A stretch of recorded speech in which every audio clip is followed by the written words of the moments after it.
जी, इस वक्त साहब हम जिस रूम के अंदर मौजूद हैं ये हमारा कंप्यूटर लैब है। ठीक है। और ऐसा नहीं है कि ब्लाइंड बच्चे कंप्यूटर इस्तेमाल नहीं कर सकते या आईटी से इस्तेफादा नहीं कर सकते, बल्कि अल्हम्दुलिल्लाह हमारे पास वेब डिज़ाइनर भी बच्चे मौजूद हैं। ठीक है, नाबीना ब्लाइंड बच्चे। ठीक है, और मैट्रिक के बाद क्योंकि उन्हें नॉर्मल कॉलेजेस के अंदर जाके अपनी तालीम जारी रखनी होती है और वहाँ पे असाइनमेंट और जितना भी उनको कोई मवाद रिसर्च करना है या जो भी करना है वो सारा जितना भी काम है वो अपना खुद करते हैं, यानी किसी के सहारे नहीं चलते। और हमारी थीम भी यही है कि वो जो मेन स्ट्रीम है उसके अंदर जाएं और वहाँ पे जाके जिस तरह नॉर्मल लोग ज़िंदगी गुजारते हैं वो भी अपनी ज़िंदगी गुजारें।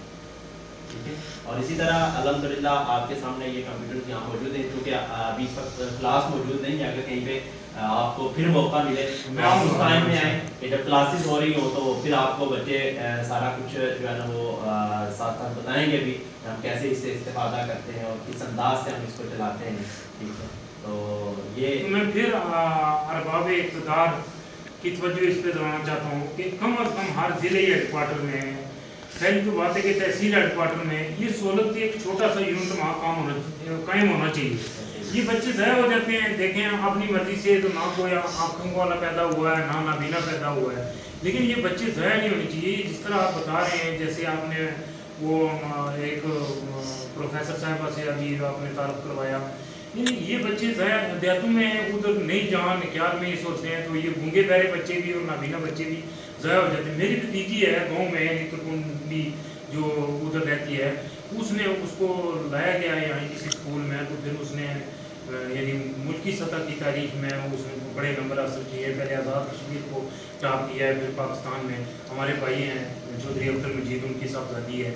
तो इस तरह यानी हमारे वो बच्चे जो ज़ाया हो जाते हैं, ये उनके लिए ये हुकूमत के पास असल इसके लिए हुकूमत को इंतजाम करना कुछ नहीं। वही जो सरकारी असातिज़ा फारग बैठे हुए हैं उनके पास कोई काम नहीं है, भारत भी मौजूद है, वो तनख्वाहें भी ले रहे हैं, वो उन्हीं में से इतनी बड़ी तादाद में से एक तहसील में उसी कॉलेज के या किसी हाई स्कूल के कमरे को मुख्तस कर दें गूंगे बहरे बच्चों के लिए और एक स्कूल के, इसमें कोई अजाफी बजट नहीं चाहिए, इसमें थोड़ी सी समझ चाहिए, थोड़ा सा दिमाग का इस्तेमाल करना चाहिए। हमारे जो इक़्तिदार में बैठे हुए हैं ना वो दिमाग का इस्तेमाल नहीं कर रहे, यानी इतना दिमाग इस्तेमाल करके हर तहसील हेडक्वार्टर में एक छोटा सा यूनिट गूंगे बहरे बच्चों के लिए, एक नाबीना बच्चों के लिए। यार ये कभी भी नहीं होता। ये देखें, ये एक बंदे की कितनी बड़ी काविश है कि उन्होंने शुरू करके इतना बड़ा ये इदारा कायम किया हुआ है जहाँ से हज़ारों तलबा इस्तेफादा कर चुके हैं, और ये आज़ाद कश्मीर की सतह का सबसे बड़ा इदारा उन्होंने कायम किया हुआ है। इस तरह के लोग हमारे पास भी मौजूद हैं। हमारे अभी एक हाजी अजायब साहब हैं यूके में,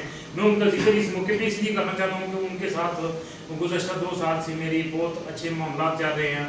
वो यहाँ मीरपुर में स्लाटर हाउस आज़ाद कश्मीर की सतह का पहला कायम करना चाह रहे हैं। तो यही है कि ये ब्यूरोक्रेसी, ये इक़्तिदार में बैठे हुए लोग उनको आगे बढ़ने देना ही नहीं चाह रहे। असल में सबसे बड़ा जुल्म ये है कि एक तो इक़्तिदार के अवाम में बैठे हुए पहलवान खुद कुछ करना नहीं चाह रहे, और दूसरा जुल्म ये है वो उनके नीचे गाफिल ब्यूरोक्रेसी जो करना चाहते हैं उनके रास्तों में भी रोड़े अटकाते हैं। यानी उन्होंने फाइल जानबूझ के रोक के रखी हुई है, तमाम चीज़ें उन्होंने सिर्फ वो 1 महीने की दूरी पे है कि वो आज़ाद कश्मीर की सतह का सबसे बड़ा स्लाटर उसमें उस टीम का हिस्सा हूँ और जल्दी इंशाल्लाह मीरपुर में शिफ्ट होने लगा हूँ उसी सिलसिले में। तो वो यानी आज़ाद कश्मीर की तारीख का सबसे बड़ा वो बना रहे हैं, और लेकिन उनके वो ब्यूरोक्रेसी ने उनके रास्ते में रोड़े अटकाए हुए हैं, हम उनको परेशानी नहीं चाहते। वो यही है कि इसको शायद यानी मेरा गुमान ही हो सकता है वो दुरुस्ती हो कि शायद ब्यूरोक्रेसी चाहती है कि वो अपनी फाइल को टायर लगाएं, लेकिन वो हैं वो दीनदार और बड़ी मुत्तकी और नेकोकार इंसानों में से, और वो टायर लगाना नहीं चाहते। उन्होंने अपनी पूरी उम्र उसमें खपाई हुई है उस प्रोजेक्ट में। तो बहरहाल मैं फिर अपने इक़्तिदार के अवाम में बैठे हुए भाइयों को एक तवज्जो दिलाता हूँ कि आप अभी ये आपके पास टाइम है, हर तहसील हेडक्वार्टर में एक छोटा सा यूनिट कायम करें। तो उसके लिए हम इम्तियाज़ भाई की जो तकनीकी मालूमात है वो इनकी मुफ्त में आप दे देंगे वहाँ काम करने के लिए, तो ये मुफ्त में दे देंगे। बजट इसके लिए नहीं चाहिए, बजट नहीं चाहिए, जज्बा चाहिए काम करने वाला। अब लोग काम करने वाले हैं, लेकिन ये है कि वो काम करने के मौके गवर्नमेंट को चाहिए कि वो पैदा करे। वमा तौफीक इल्ला बिल्लाह।